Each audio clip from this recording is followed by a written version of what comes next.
వచ్చే ఎన్నికల్లో తెలంగాణలో బీజేపీ అధికారంలోకి వస్తుందన్నారు BJP MLA Payal Shankar. HCU భూములపై నిజాలు తేలుస్తా, బాంబులు పేలుస్తా అంటూ కేటీఆర్ డైవర్షన్ పాలిటిక్స్ చేస్తున్నారని విమర్శించారు. కాంగ్రెస్ బీఆర్ఎస్ పార్టీలు రెండూ ఒకటేనన్నారు. బీఆర్ఎస్ నేతల అవినీతిపై కాంగ్రెస్ సర్కార్ ఎందుకు చర్యలు తీసుకోవడం లేదని ప్రశ్నించారు. అబద్దం హామీలతో ప్రజల్ని మోసం చేస్తున్నారని మండిపడ్డారు. ఇక పేదల పక్షాన బీజేపీ పోరాడుతోందన్నారు పాయల్ శంకర్. రేవంత్ రెడ్డి గారు ఆ రోజు రాష్ట్ర కాంగ్రెస్ పార్టీ అధ్యక్షునిగా ఈ రాష్ట్రంలో గత 10 ఏళ్లలో జరిగినటువంటి అనేకమైనటువంటి అవినీతి కార్యక్రమాల మీద మాట్లాడారు.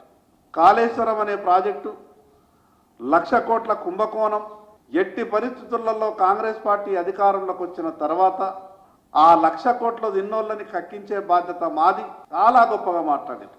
15-16 నెలలైంది ఈ రాష్ట్రంలో కాంగ్రెస్ పార్టీ అధికారంలోకి వచ్చి. ఏ ఒక్క కేసు రిజిస్టర్ కాదు, ఏ ఒక్క నాయకుడు అరెస్ట్ కాడు.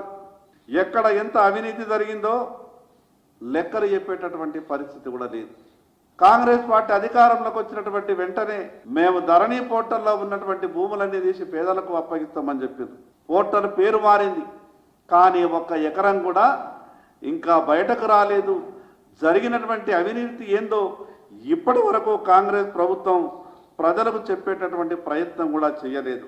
ఇప్పటి వరకు ఏ ఒక్కరిని కూడా అరెస్ట్ చేసింది లేదు. గతంలో జరిగినటువంటి అవినీతిని తవ్వింది లేదు.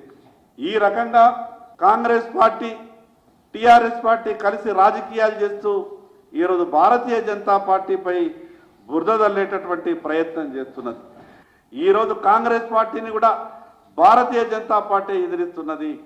హెచ్సీయూ భూముల్ని ఈరోజు కనీసం కాపాడగలిగినామంటే ఈరోజు విద్యార్థుల అండతో, మేధావుల అండతో, తెలంగాణ ప్రజల అండతో ఈరోజు భారతీయ జనతా పార్టీ నిక్కచ్చిగా